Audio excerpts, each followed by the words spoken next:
Assalamualaikum pemirsa.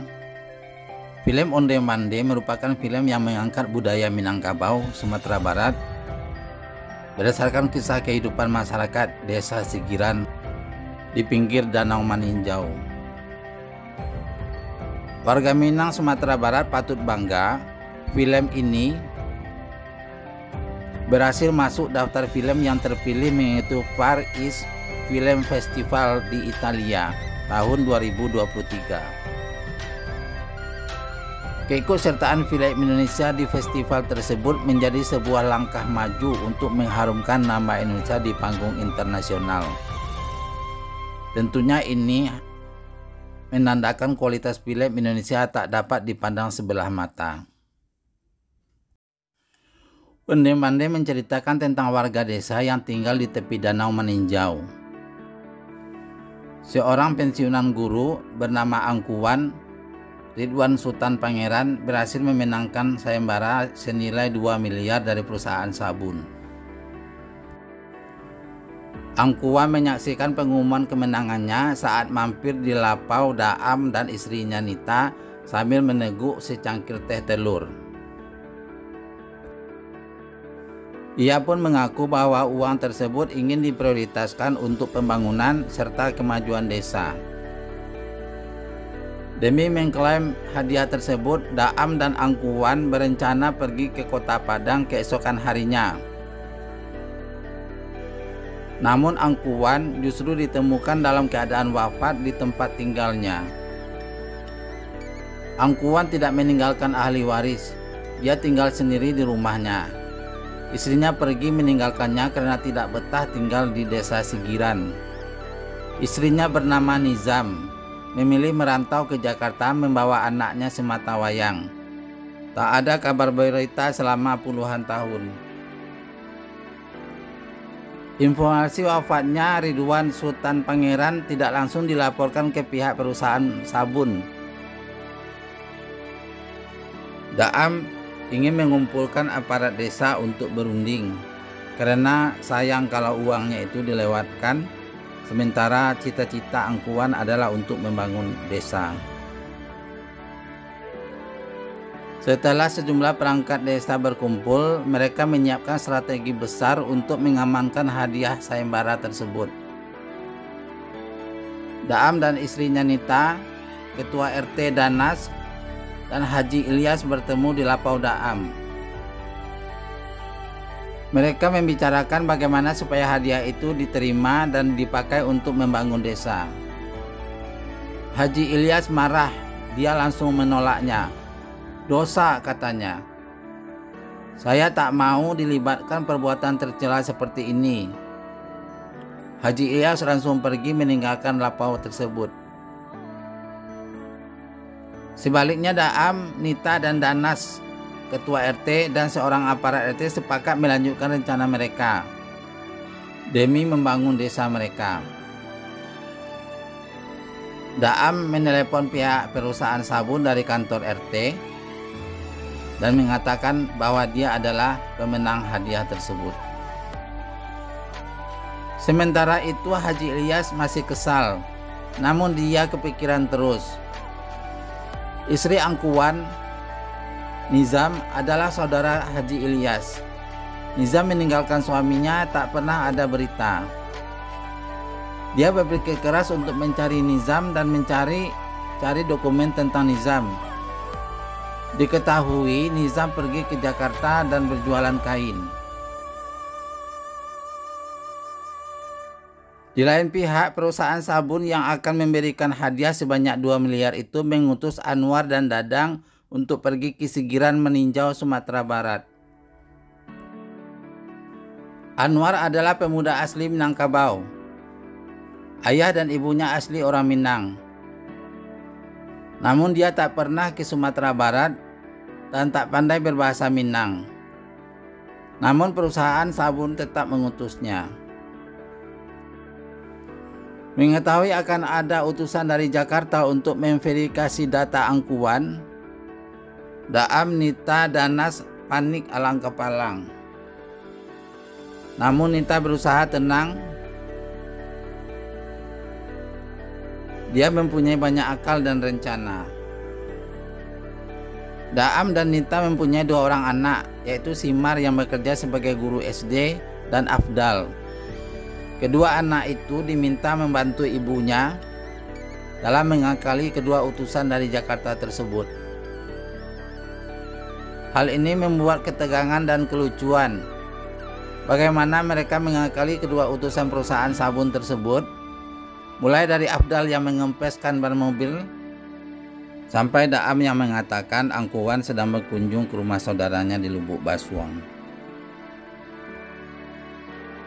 Sementara Simar, si guru SD yang kame atau cantik, diminta menemani tamu itu untuk mengulur-ngulur waktu. Anwar, sang utusan yang ganteng, bertemu dengan Simar yang cantik.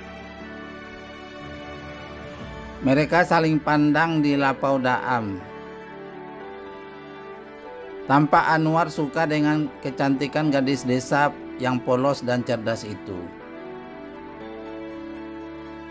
Simar tak bisa menerima perintah dari ibunya karena bertentangan dengan hati nuraninya. Dia tak tega membohongi Anwar, tapi karena perintah ibunya dan demi uang untuk membangun desanya, akhirnya dia bersedia. Walaupun peran itu dia lakukan dengan setengah hati. Di sisi lain, Haji Ilyas menemukan foto yang pernah dikirim Nizam dari Jakarta. Foto itu telah lama sekali, tapi ada alamat dan nama toko kainnya. Haji Ilyas memerintahkan 2 anak laki-lakinya, Huda dan Hadi, pergi ke Jakarta. Kedua pemuda itu sangat polos dan lugu. Mereka berdua belum pernah keluar dari Sigiran, apalagi merantau ke Jakarta. Tapi Haji Ilyas tetap memaksa anaknya untuk pergi mencari ahli waris Angkuwan. Kedua pemuda polos ini sampai di Jakarta dan mereka sangat ketakutan. Merasa kota Jakarta adalah kota yang sangar dan banyak penjahatnya.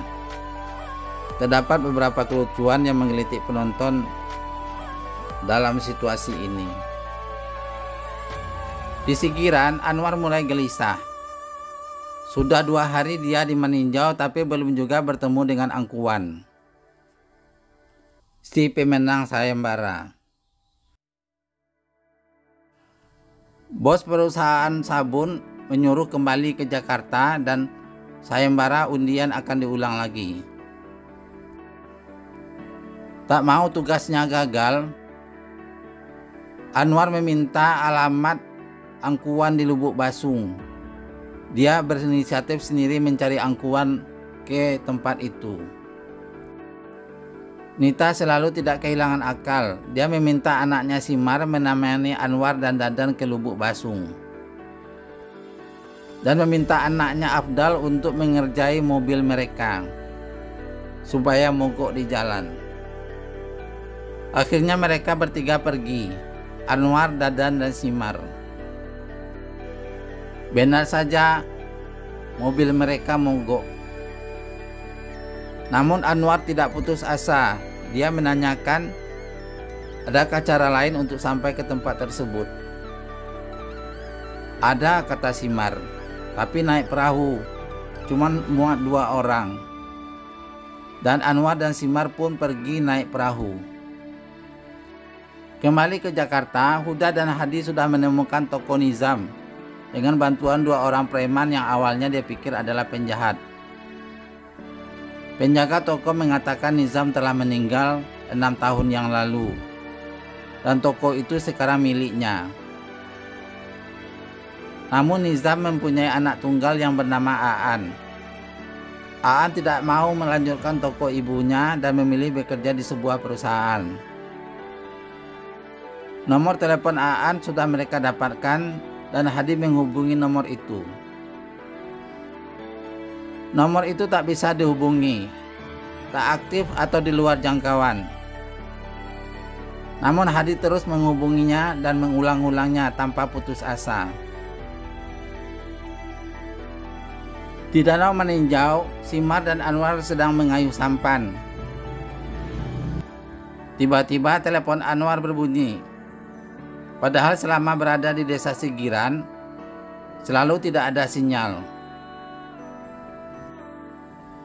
Simar menjelaskan kalau di tengah danau memang sinyal HP bagus.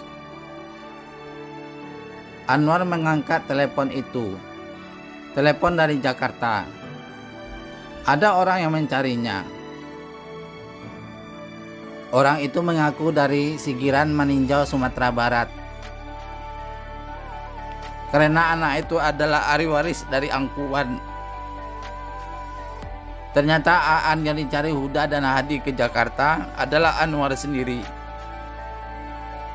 yang sekarang berada di tengah danau bersama Simar.